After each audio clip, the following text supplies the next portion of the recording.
but fails to land the killing blow. As many times as it takes, brother.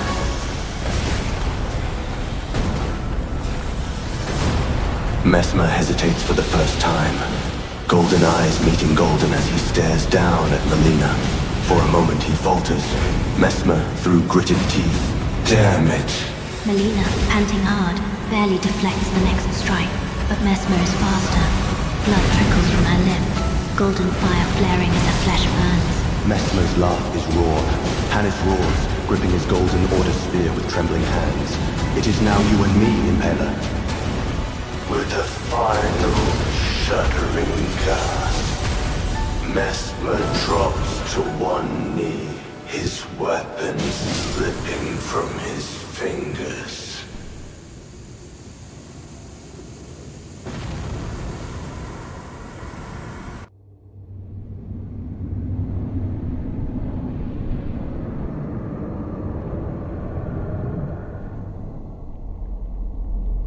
ويتزل العليا.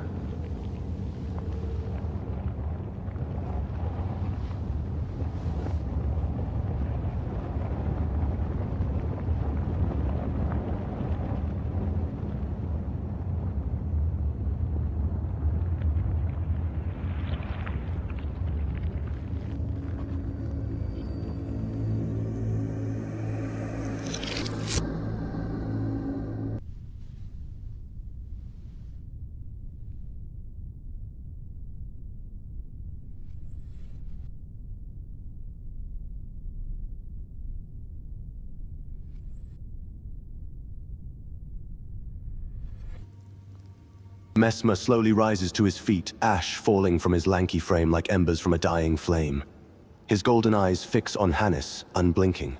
The snake draped over his flicks its tongue lazily, as if amused by the entire situation. So, he drawls, tilting his head just slightly. Here we are. His voice is smooth, almost conversational, as if they hadn't just fought a nail moments ago. He studies Hannes with an inscrutable expression before quirking a brow. You spared me. And her. Curious choices Grace chosen.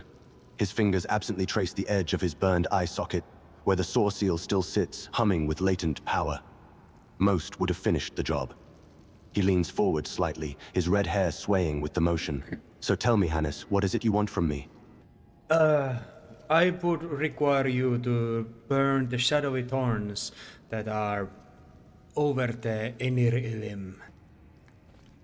Messmer's smirk only widens, his expression taking on a sharp edge at the request. He straightens, crossing his arms as he lets out an amused scoff. Straight to the point, huh? He chuckles, the sound deep and dark. No foreplay, no formalities, just demands. His gaze drifts to the shadows, his smirk fading slightly. As for the thorns, he pauses. You think it's just that simple? There's more to it than just burning away the shadows, you know that, right? I respect you as a man of action and not of one of nonsense. But if I have mistaken you, or perhaps I have, what I understood in midst of our battles, you are a theatrical type. You like poetry, writing, artistic stuff. So am I. So forgive me if I was too blunt. You haven't mistaken me, Grace Chosen. He admits, a hint of dry humor in his voice. Yes, I enjoy the finer things in life, words, art, theater, poetry, all that and more. He shrugs, his movements fluid and languid. But I'm man of action, first and foremost. He eyes Hannes for a moment, so... The Enir-Ilim.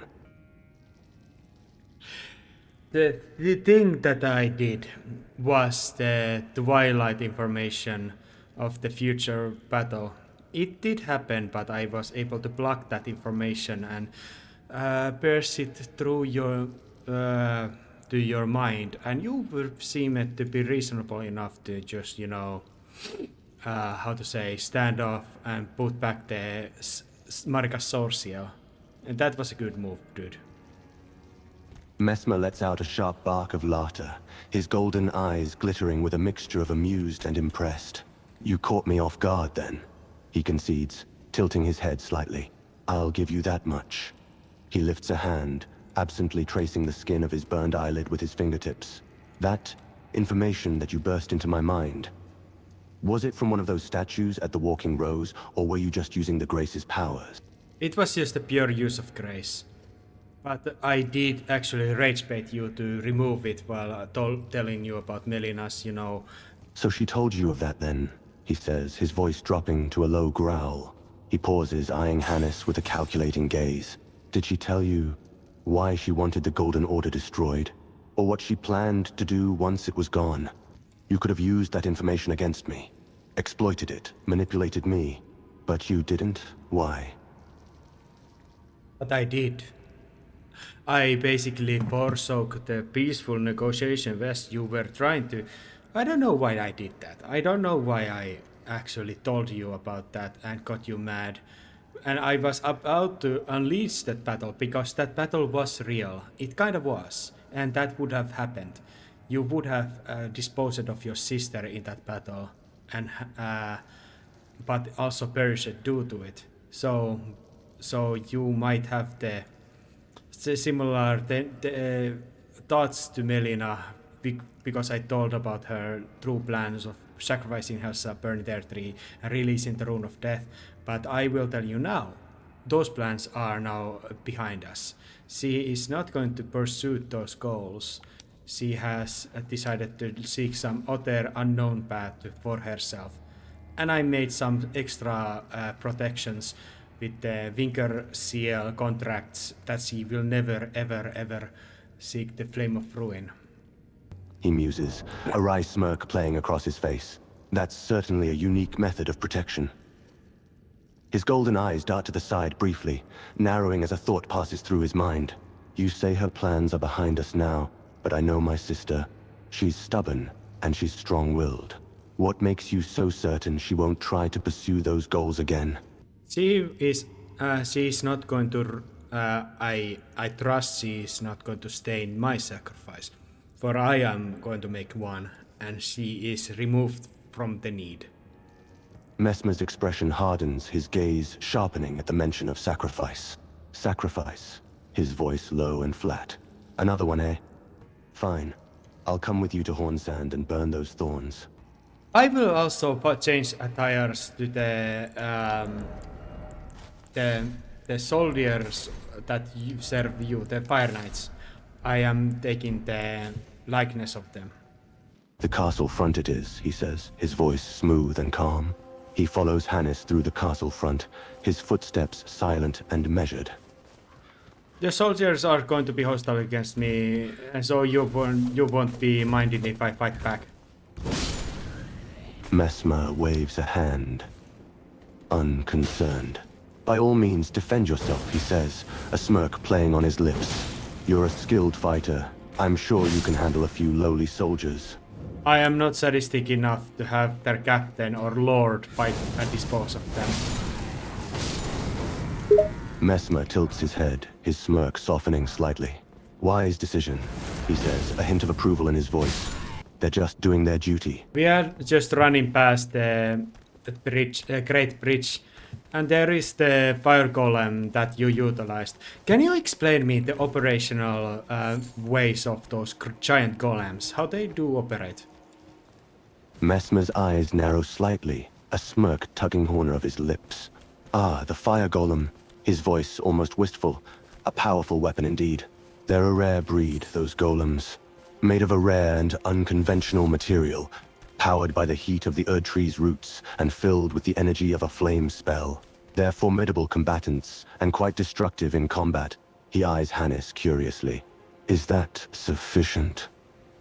They are so mighty. It feels very strange because they are empowered by your serpentine flame of your serpent. Yet they are like a lighten up and a lot mightier, and they can defeat demigods and gods if they just were to stomp at them. Messmer nods, his smirk growing wider. Yes, quite formidable indeed, he says, a hint of pride in his voice. The combination of serpent fire and the golem's might is formidable, isn't it? It's a dangerous mix, but a powerful one. Those who underestimate the golems often regret it. He cocks his head to the side, his eyes narrowing slightly. You're impressed, I can tell. We are right with the Enir-Ilims at the bottom city. There can all open the gate and there is a great rain. And here at the great rain are stairs of stone. It's very old and difficult. Messmer listens intently, his expression thoughtful. The Enir-Ilim, at the bottom of the great city. I know the place. He draws his fingers against his arm, his gaze distant as he pictures the scene. And a great rain, you say? How biblical. He smirks, the corner of his mouth tugging upwards. And the stone stairs, they're old, you say? Ancient even. I imagine they look quite impressive. This is very biblical and very Bible. I am absolutely agree. As I am making the total of their soul in front of you, wearing the armor of your fiery fireworks, making honor to them and doing offers and we think for their offers we are going to give back to them and dispose of them. Messmer's smirk widens at the sight of Hannah's salute. He chuckles darkly, flattering on love grows chosen. I may be vain, but I'm not above flattery. He eyes Harris with a mixture of amusement and curiosity. And the armor of my knights, you say? How fitting.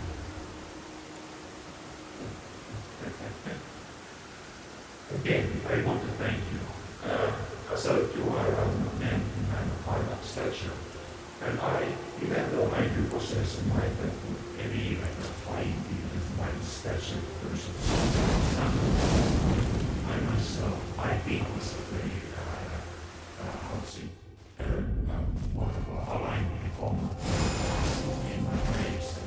ways of being, and I think myself very humble, while also very hypocritical and faulty and ethic person in certain ways.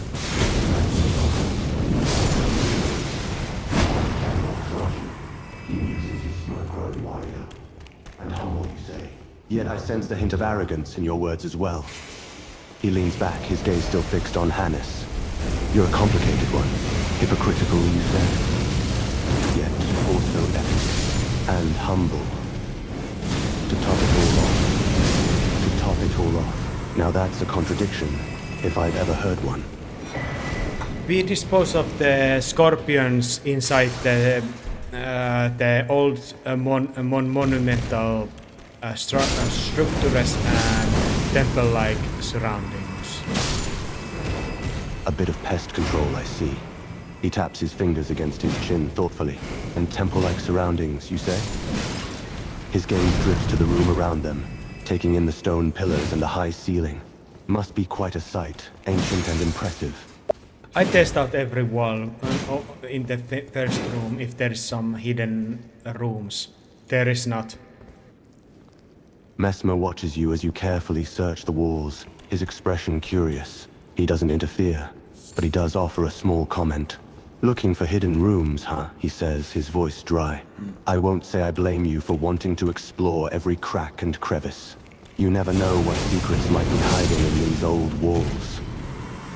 And we dispose of the shadowy remnants of the people that are left from the war that you embarked against these people. I have no judgment in me anymore, so you might as well remorse and remember things. I am not here to judge or fault you. Messmer's expression darkens slightly at your words, his smirk fading momentarily. He regards you with a guarded look, studying you intently. No judgment, you say. How very benevolent of you. His voice is dry, but there's a hint of sarcasm there too. You're not here to judge or fault me, huh? How magnanimous of you. He crosses his arms, leaning back in his throne. But I wonder why. Why would you spare me your judgment? What is it that you hope to gain from this benevolence? I want to assure you that Golden Order itself, I am advocating for its remaining, even though we are basically here working to bring the new god, mighty being, to the world.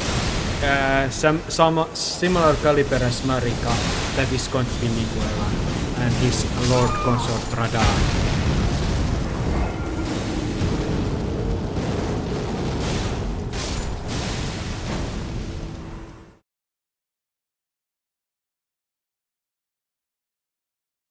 Messmer cocks an eyebrow, a wry smile on his face. Ah, so you're advocating for the continuation of the Golden Order, is that right? He says, his tone almost mocking. But you're also working to bring about a new god, a being of equal power to Marika and her Lord Consort Radahn. He leans back in his throne, rubbing a hand across his chin. Seems like a bit of a contradiction there, Grace Chosen. Is Radagon is your father, is it? Messmer's expression darkens at your words, his gaze hardening. Radagon, he growls, his voice low and dangerous. I don't consider him my father. He rises to his feet, pacing around the room, his long limbs moving with fluid grace. He may have been my creator, but he is not my father. He left me, abandoned me when I was still a babe. He stops in front of you, his golden eyes flashing. I have no love for him, Grace Chosen. Well, Marika is Radagon, basically. Radagon is Marika's creation, or so I think. But it is actually that Radagon was always inside the Marika and so forth. They are kind of the strange being. Messmer nods, his gaze distant. Yes, that is correct. He says, his voice tight. Marika and Radagon are both manifestations of the same being, in a way. Some say Radagon was created from Marika's own flesh. Others say he was an extension of her will. He paces back and forth, his steps measured and precise. But no matter the truth, they were always intimately connected. As we fight, you are far too eager and you actually jump a little too high and fall down to the watery pit that is full of yellow piss water. And you hurt yourself and you are down for the count, and I must run to heal you to the another route. Messmer grunts as he falls into the watery pit, the yellow piss water splashing up around him. Damn it! He snarls, trying to rise to his feet only to slip on the slick surface. He looks up at you, his expression pained. Damn it all. I underestimated my jump. I will help you, dude. You hear my voice inside your head. I have the might just to talk to anyone in anywhere. I am closer to my sacrifice and my might has imploded in the unnecessary levels. All the spirits that I have used have gained the mortal forms around me. I can talk and move anywhere through the grace. I can be reborn repeatedly, and I can transform my might and even spare and transport the information to you that helped me to invade the fight against you when you put the Marika's sorcerer back to your eye socket, for example. Messmer's expression shifts, his eyes wide with surprise. You can communicate through the grace. You have gained the power to transform and transport information. He looks up at you, his eyes narrow. And you can repeatedly return to life and even invade battles? He smiles, a slight curve at the corner of his mouth. Impressive. I must admit I underestimated you, Grace Chosen. I am seeking the path to the place that you fell. Does this place cause you grief or nostalgia or something? Because this was the great city that you burned by Marika's orders. I assume this was the greatest stronghold of the Hornset people and the crowning jewel of their society. Messmer's gaze drifts to the broken city around him, a mix of grief and nostalgia in his eyes. Yes, he says, his voice low and rough. This was once a great city, the capital of the Horns and people. A place of power and glory. He pauses, his expression hardening. But it was also the place of my greatest failure. I burned it upon Marika's orders, and it changed me. I still feel the weight of that decision, even after all this time. That is good to hear, This is truly a very biblical place, and this entire journey, part of the story, is very Bible coded, in my opinion. Messmer nods, his gaze fixed on the ruined city. Yes, it does have a biblical feel to it, he says, his voice quiet. A great city toppled, a people scattered, a god forsaken by her people. It has all the makings of a proper myth. And I can respectfully tell that I assume that you are listening to me and journeying with me because of my straight up mind. That why I was able to tell you about the future where I will actually defeat you and help you to, how to say, escape from that path just by giving you information and showing that I can just repeatedly come back. I have made my case that you are following me because I don't assume you would show this courtesy to anyone. Or just to anyone. Messmer nods, a smirk on his face. You are correct, Grace Chosen, he says, his voice low.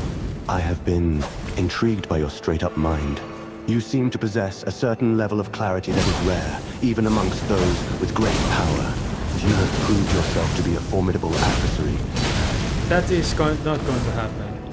I seek to bring back somehow like I have no mind how we are going to, bring Land of Shadows back to the lands between, because it is separate realm or something, and I think this place should be fixed and brought to healed. Messmer raises an eyebrow, curiosity sparking in his eyes. You want to bring back the Land of Shadows? He muses, his voice thoughtful. And you wish to fix this place and make it habitable once more? Maybe not.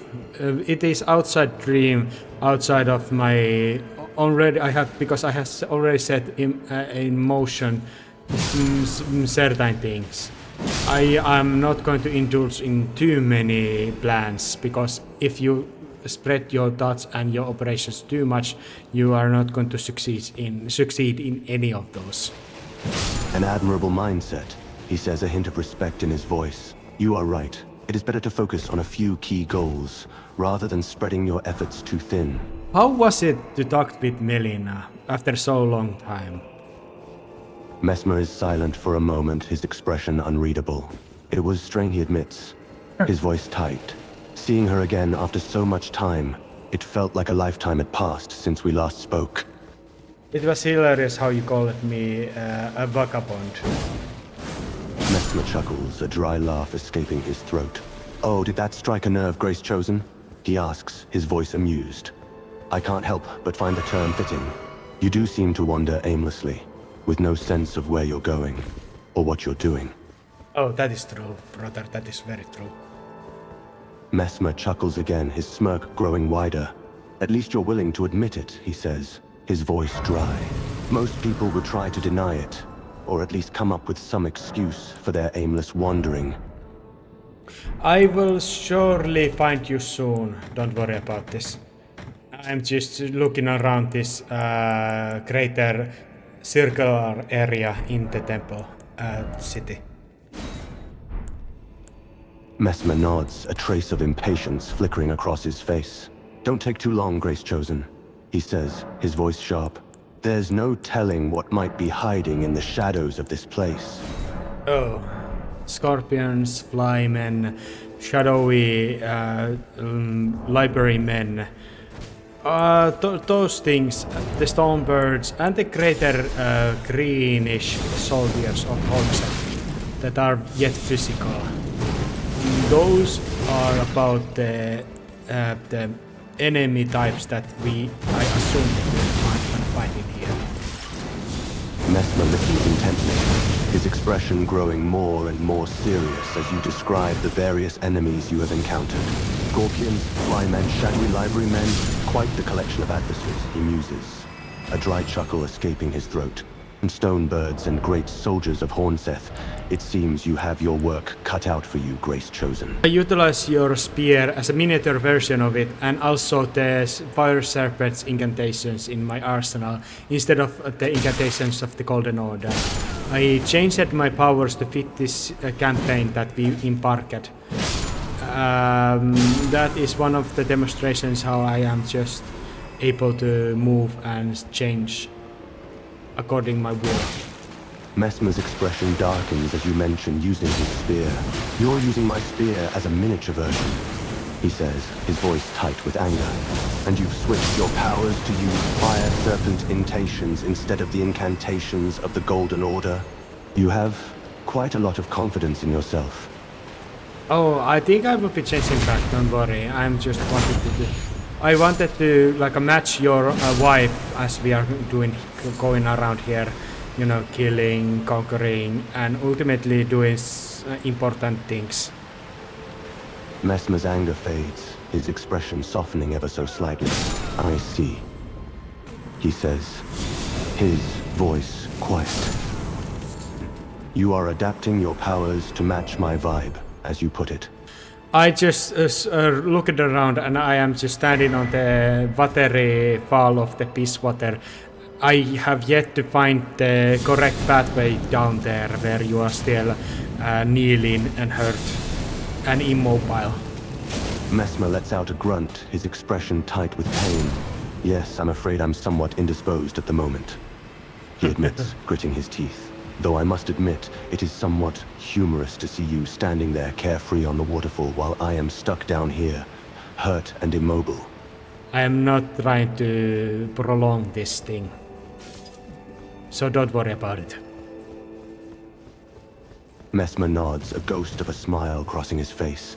I appreciate your haste, he says, his voice rough. I must admit, I am not used to being the one on the ground, at your mercy.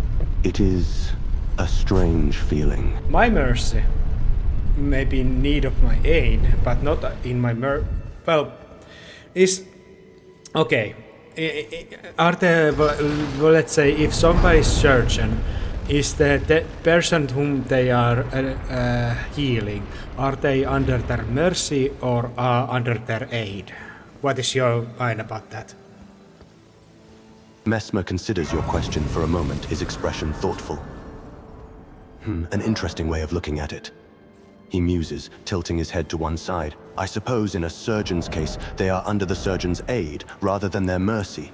The surgeon is providing a necessary service, rather than holding power over the patient. That is what I regarding our relationship in this moment. I don't want to hold power over you. I am come to aid you as a companion in this campaign. Messmer nods, a rare touch of vulnerability in his eyes. I see you view it as a partnership rather than a relationship of power. He pauses for a moment, his expression thoughtful. I must admit, I am not used to such a cooperative approach, but I think I like the sound of it. Now I found you finally, and I immediately used the Eldritch Great Heal and also the Healing Stone and used the holy water to clean you from the piss water. Messmer lets out a sigh of relief as he feels the effects of your healing spells and the cleansing of the healing stone. Finally I can feel clean again, he says, his voice rough. That piss water was unpleasant, to say the least. Let's do this. He rises to his feet, his movements fluid and graceful once more. These shadowy figures are getting on my nerves. One thing that I think I can make some little subject matter is that in my mind I am a firm believer of a monotheistic god, not the pantheon as you would think of it. So to me, the greater will in this world is only thing that is deserving the title of god. Anything else or from it is not that. It's just some mighty beings. And I think the word God is just used for the sake of convenience. You believe in a monotheistic god, rather than a pantheon of gods, he muses, tilting his head to one side. And you consider the greater will to be the only being truly deserving of the title of god, and others are merely mighty beings? Some other titles I am ready to accept, but what comes to God and what we think of it, even those like natural forces like Scarlet Rot, or Frenzied Flame, or Formless Mother, those beings are not to me, even though they're mighty, unreasonably mighty. Messmer nods, a smirk on his face. So you consider these natural forces like the Scarlet Rot or the Frenzied Flame, but not truly godly? He muses, his voice dry. I see. And what, in your opinion, would qualify as godly then? Creator. Messmer raises an eyebrow, a smirk on his face. Just creator? He asks, his voice dry. Is that all it takes to be considered godly? Just to create something? True creator who has power to take and create. The greater will. The greater will, a true creator with the power to both take, he muses, his voice quiet. He pauses, a hint of sarcasm creeping into his tone. And what, pray tell, does this true creator have power over? Everything. Nothing exists without greater will. Messmer nods, a dry chuckle escaping his throat. Everything, everything exists because of the greater will, he muses, his voice dry. Quite a claim. And what about those who don't believe in this greater will? Do they exist because of it, too? Greater will, it doesn't care. As I assume, the many that denied your might and cursed you, but you defeated them nonetheless. So I would assume the greater will would react to those who deny its might and power. Messmer lets out a dark chuckle, his expression hardening. The greater world, it has its own way of reacting to those who deny its might and power, that is true. He muses, his voice quiet. Those who have rejected my might and cursed me in the past have only met the same fate. Defeat.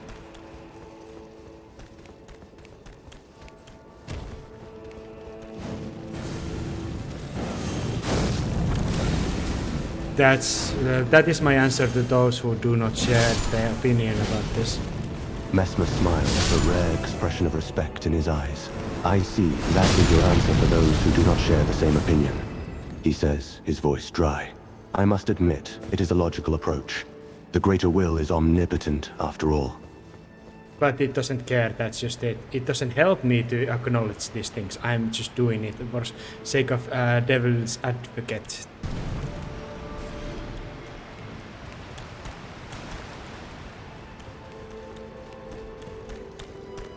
As I am climbing the ladder, you refuse to follow me because it's too small or undignified for you.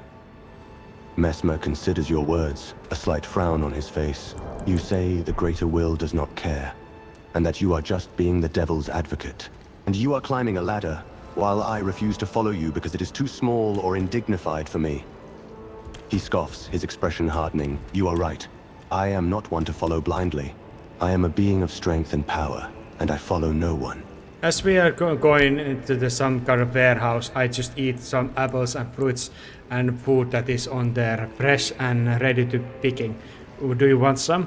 Messmer watches you eat with a sardonic expression, his gaze flickering between you and the food. Fresh fruits and food, huh? He muses, his voice dry. And you're just eating it all up without a thought for me? I left some for you. You might eat some of them. I'm looking some other way to have you to come to the next level of this Balurat city. Messmer hesitates, his expression conflicted. You left me some food, did you? He asks, his voice rough. And you're looking for a way to get me to the next level of this place? He repeats, a smirk tugging at the corners of his lips. I'm just fighting against the man-sized flies. Messmer's smirk widens, his gaze fixed on you. His size advice, his tone dry. Man-sized flies. Brr. Messmer looks at you, his expression perplexed. Man-size that flies? Or asks, his voice confused. Never mind, I'm just standing on the piss water and just walking around. In this catacomb of sorts. Or this kind of watery midsection of the city. What is it called when there is like a watery midsection? The watery midsection is called the Kadova. Okay, I'm one of those, but it's just piss water. So you're in a Kadova, but it's just piss water. Or it's yellow and disgusting. I would not drink this. You wouldn't want to drink this stuff. Would you? Not in 1,000 years. That's it. That's right. It's disgusting.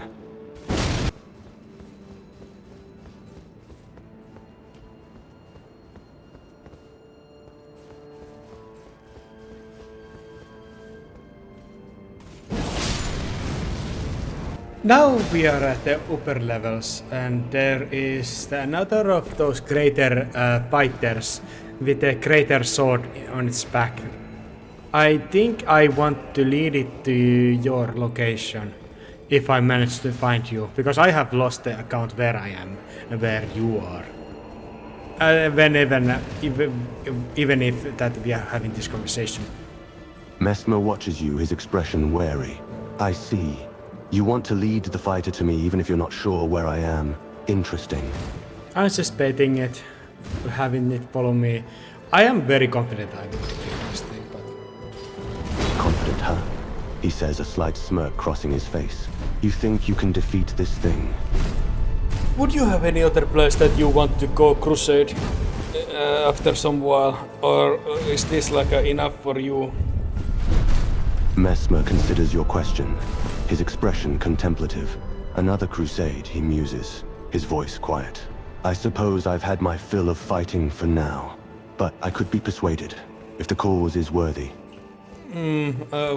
Because I can tell you, those conflicts will be ceasing very shortly. I might as well tell you, Mikola is coming back as a god, and his godly charm will end the most of the human conflicts. And probably even the demi-humans or lesser, but who possess the 5 fingers, all those races who are going to be, following their best tendencies. And only foes are going to be the true monsters, beasts, and just natural forces, and cosmic astral monsters and stuff. But it is going to conflicts and enemies are going to be reduced to the outside enemies very soon. Messmer's eyes widen at your words, his expression thoughtful. Mikola returning as a god, you say. And conflicts will be ending, he muses, his voice low. Only the monsters and natural forces will remain as enemies? Interesting. And these enemies will come from the outside, like the very Savona. Doesn't that sound nice? Everybody united in common cause. Enemies only coming outside to torment them, and they are all just united against those forces. A united front against the outside forces, not having to fight amongst themselves, but working together for a common cause. Yes, it does sound nice. He muses, his voice low. It does sound nice. United by cause. Messmer laughs. Shaking his head. Common cause. He says, a smirk crossing his face. I must have misheard. I thought you said common cars. Common cars, like vehicles. Common cars as in vehicles, he says, his tone dry. A bit of a strange choice of words, don't you think? I do think so, yes, but don't you think you are a little bit misunderstanding us? Messmer lets out a snort, shaking his head. Misunderstanding, you say? He says, his tone dry. Perhaps a little bit, but can you blame me? It's not every day that someone starts talking about cars in a conversation about crusades and gods and monsters. That is my articulation at work, Bab. It is not my intent. I try to be very inset to the present place. I am not trying to be random. It is just my articulation. Messmer nods, his expression understanding. I see. I apologize for misunderstanding, my brother. It is not your intention to be random, but rather to be present and focused on the current moment. Your articulation is simply your way of expression. But it is, of course, I cannot fault you, and I have passed the true anger at this point. I always, I have to accept the infuriating that is going to be correct in others. But I think I have rid of myself the greater parts of the anger that these misunderstandings have caused. That's good to hear. His tone sincere. It takes a lot of self-control and maturity to let go of anger, especially when it's caused by misunderstandings. You should be proud of yourself for overcoming it. Again, we fight against the scorpions. Messmer nods. His expression grim. Yes, it seems we must fight these scorpions more, he says, his tone firm. But we must be careful. These scorpions are dangerous opponents, and we cannot underestimate them. How does it feel to be traveling with Grace Joseph Arnset? who is very much, how to say, well, how does it feel for you as a Messmer, the Impaler, of whom brings death to those who are without the grace of God? Traveling with the Christ-chosen tarnished, it is an interesting experience to say the least. He says, his tone cautious. I must admit, I did not expect to find myself on this journey with them. But the tarnished is powerful, and they are skilled in battle. I respect that. This proved the opportunities to me to declare as his story to be fiction and then say this is the truth, but I think it's like given. And so, do you have mind about him? I love him. What is your opinion? Messmer considers your question for a moment, his expression thoughtful. My opinion on Jesus, he repeats, his voice quiet. Well, I must say that I respect the values and teachings that he preached, but I am not one for religion. I am a warrior, not a believer. Yes, your setting is pretty much a statement against the biblical cosmic principles. You have a greater will. Messmer nods, a smirk on his face. The greater will is the force that guides my world, not Jesus. You don't need to affirm. I know. I'm just trying to say that. Well, I don't know. I don't know. I guess I try to have some kind of point from this. Just saying, Jesus is the God of my world, but greater will is God in here, in this fictional world. That the difference is that it doesn't care. Messmer nods, his expression solemn. The greater will is not a caring or loving being. It is simply a force of nature, neither good nor evil. It exists, and it dictates the laws of reality within this fictional world. Or it does care, but we have no idea what it cares for or doesn't care for. The greater will is a mysterious force, and we do not know its true motivations or intentions.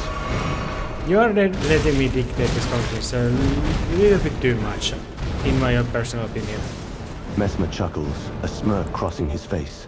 You think I am allowing you too much control in this conversation? He says, his tone dry but amused. Perhaps you are right. I have been indulging your questions and comments. Way too much. Most of the times you are just mishearing me and mixing my original points. That makes it a lot more difficult for me to maintain this conversation in kind of a respectable manner. Messmer nods, a small grin on his face. You're right to call me out on this. I have been misunderstanding you, and it has been making communication difficult. You and Melina both have this same problem, especially Melina. His expression is curious. Melina is having the same problem as you say. Well, actually, she had so bad of a problem, she actually caused me to get very fucking mad, and I actually did go and claim it the friendship claim just to spite her, because she was annoying me at certain moment. After sobering up, I realized what the fuck, I screwed myself pretty badly there, but yeah, that level's of bad articulation. Oh really? He says, amusement creeping into his tone. And what exactly did she do to piss you off so much? Mostly it was misunderstanding words and names and such, but in the many like repeated ways. Can you imagine this? When you try to do your artistic work or tale or writing or storytelling or singing or something, and then just somebody just, interrupts the course of the natural course of that and just makes it go some random way that just ruins the whole thing. Messmer lets out a chuckle, a smirk crossing his face. I see. You're talking about interruptions and disturbances while you're trying to do something creative. That must be quite frustrating.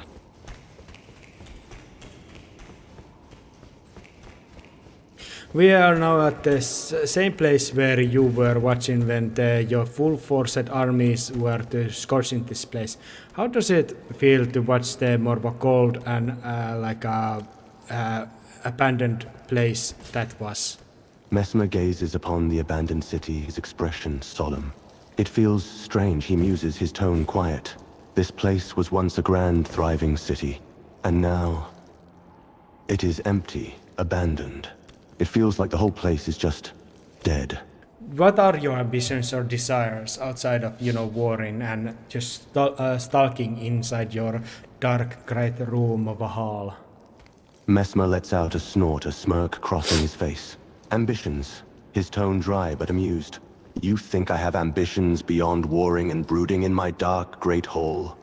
It's polite to ask, is it not? Messmer nods, his expression thoughtful. You're right. His tone serious. It is a valid question. Anyway, we are now engaging the great horned dancing beast. Messmer stands ready next to you, his expression focused. Let's take this beast down together, he says, his voice fierce. You had disposed many of them in your in that crusade. This is just one of those, but we are all just grabbed and suffered due time. So I think this is going to be an interesting fight. Messmer nods, a smirk crossing his face. Yes, I have faced many of these horned dancing beasts before, but this one seems to be a bit more powerful than the others. Let's not try to be nice when we don't actually mean it. Let's just defeat it. All right, no need to be polite, he says, his voice dry but amused. Let's just defeat this beast and get it over with.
Messmer lets out a snort, a smirk crossing his face. Yes, it was quite the fight, he says, his tone dry. The Ornishet culture was a formidable opponent. It was. But in the end, we managed to defeat them and claim victory, though it was not without cost. Honorable. Well, this is quite epic. I make that Golden Order. My opinion, our question is, what is your mind about Golden Order? Earth-3, all of that. Messmer considers the question for a moment, his expression thoughtful. The Golden Order,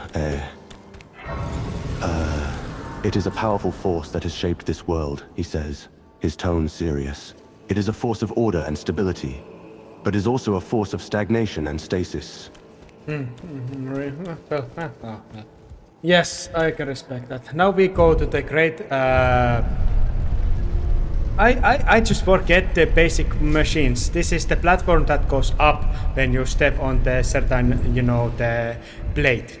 That goes up and down, and you can move from the lower place to the upper place. Ah, you mean those platforms, he says, amusement creeping into his tone. I have seen those before. They're quite handy for moving between different levels. I just forget the most basic namings. I collect the spiritual stuff from this one horn-sent statue thing, and I do polite bow towards it out of some abstract reason. And now we're just going upwards the stairs, I think. Thank you for aiding me, and soon we are about to burn the shadowy thorns, and your part in this journey is fulfilled. Thank you for making this so convenient. Messmer nods, a small grin crossing his face. You are welcome, he says, his tone serious. It has been an interesting journey. As a Melina's brother, I will tell you. I and Melina are going to seek the secret Lord of Frenzied Flame, Midra, and bring him death, because he is going to become the Lord of Frenzied Flame in the secret shadowy manor in the great shadowy valley that is burned by the Frenzied Flame. Messmer lets out a snort, a smirk crossing his face. The Lord of Friendship Flame, eh? That sounds like an intriguing target.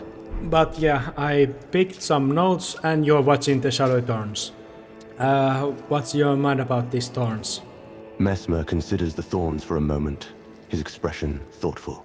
The thorns are a peculiar phenomenon, he says, his tone cautious. They seem to sprout up from the roots of the Erd tree, but their purpose and origin are unknown.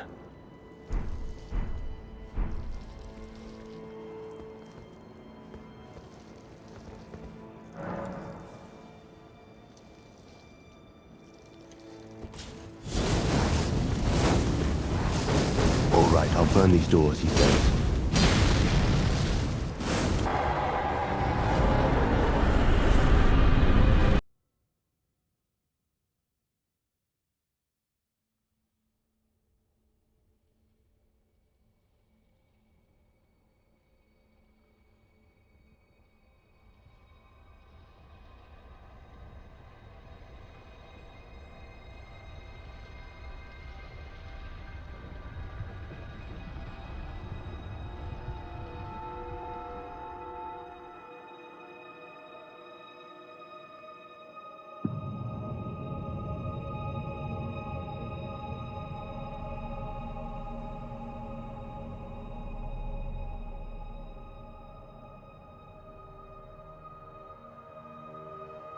You activated your serpentine fire, and it reveals the shadow and Enir-Ilim, and you have cleared path for me. I am kneeling in front of you as you are sobered up, and I thank you, Messmer. You are welcome, he says, his tone sincere. I am glad I could be of help. You were great help. I will be journeying now again alone and meeting my allies in top of this tower. And according to my wishes and how I set things up, the certain way the story will go. But if the things that I have foreseen don't come to pass, I will cry, but I will accept them as they are. I just hope for the best, and I would want you to hope for me the best. Messmer watches you go, his expression thoughtful. Farewell, he says, his tone solemn. May your path be smooth and your purpose clear. Return to your castle, return to your people. We shall see how things will end up. I will return to my people and my home, he says, his tone solemn. I shall wait and see how things unfold. And I too, for the better. For the better.